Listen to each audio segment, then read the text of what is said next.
اهلا بيكم يوم جديد ويوم سعيد عليكم باذن الله. طبعا كل متابعيني الاعزاء عرفوا دلوقتي احنا موجودين فين. احنا موجودين في ميدان المنشيه علشان نوثق لكم لحظه التطوير اللي بتحصل في ميدان المنشيه، علشان نشوف الميدان قبل وبعد التطوير، ويكون مرجع لكل محب اسكندريه وكل ولادنا والاجيال القادمه. الميدان قبل التطوير كان عامل ازاي وبعد التطوير عامل ازاي. متنسوش تدعموني بالاشتراك في القناة. يلا بينا مع بعض دلوقتي نبدأ جولتنا.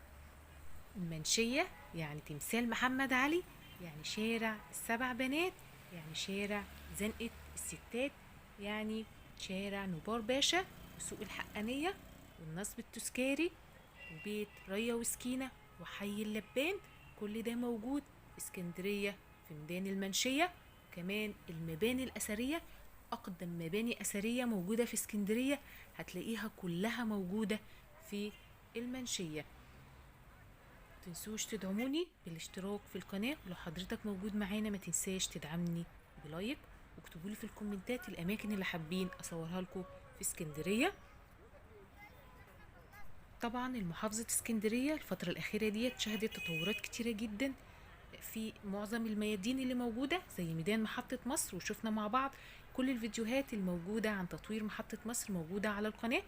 هنتابع مع بعض برضو تطوير ميدان المنشية وتطوير محطة الرمل للقضاء على الفروشات اللي عاملة إشغالات للطريق.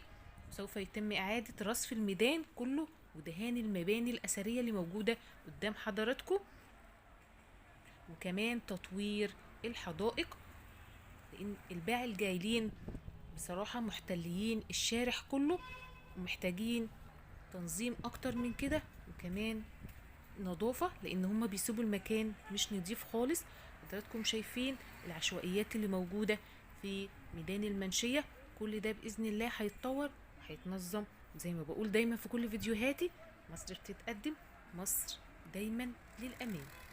كل سنة ومصر كلها طيبة، كل سنة والعالم العربي كله طيب بمناسبة دخول علينا شهر رمضان، يا رب بالخير واليمن والبركات.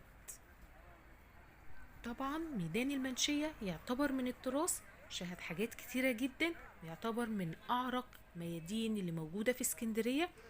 الميدان ده شهد أحداث كتيرة جدا، أهمها خطاب الرئيس الراحل جمال عبد الناصر، وكمان يعتبر من أعرق الميادين التجارية اللي موجودة في اسكندرية.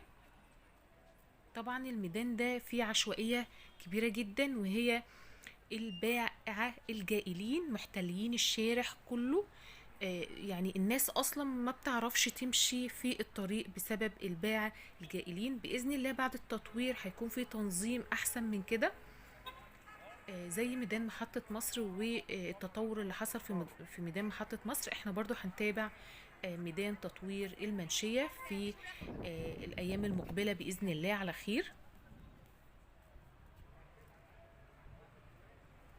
طبعا كل الحدائق والمتنزهات اللي موجودة في الميادين ده تعتبر متنفس للناس، لأن هي بتكون مجانا، ناس بتقضي فيها وقت ممتع، وكمان بيروحوا بأولادهم بيقضوا وقت بدون أي مصاريف. طبعا ميدان المنشية يعتبر من الأماكن الأثرية اللي موجود فيها مباني قديمة جدا.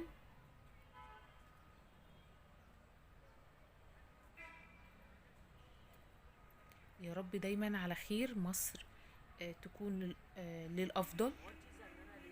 طبعا حضراتكم شايفين الزحمة اللي موجودة في اسكندرية، أو في بالخصوص في ميدان المنشية. الناس تقريبا كده الباعة الجائلين محتلين الطرق لدرجة ان الناس ما بتبقاش عارفة تمشي في الطريق. حتى المحلات اللي موجودة برضو بتفرش قدامها وبتعمل إشغال جامد جدا للطرق.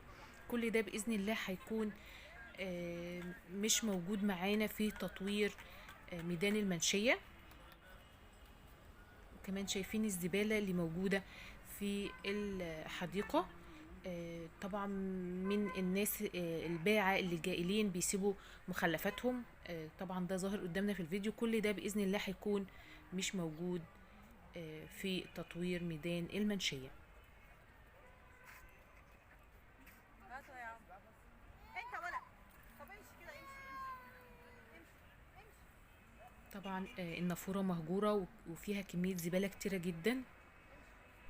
بإذن الله كل ده هيكون أجمل وأجمل وأجمل في اسكندرية. يا رب بلدنا تفضل جميلة ودايما في تقدم ورقي. انتظروني في جولات كتيرة جاية عن التطوير اللي بيحصل في اسكندرية، وكمان الأجواء الشتوية في اسكندرية. ما تنسوش تدعموني بالاشتراك في القناة. يلا أسيبكم على خير. السلام عليكم.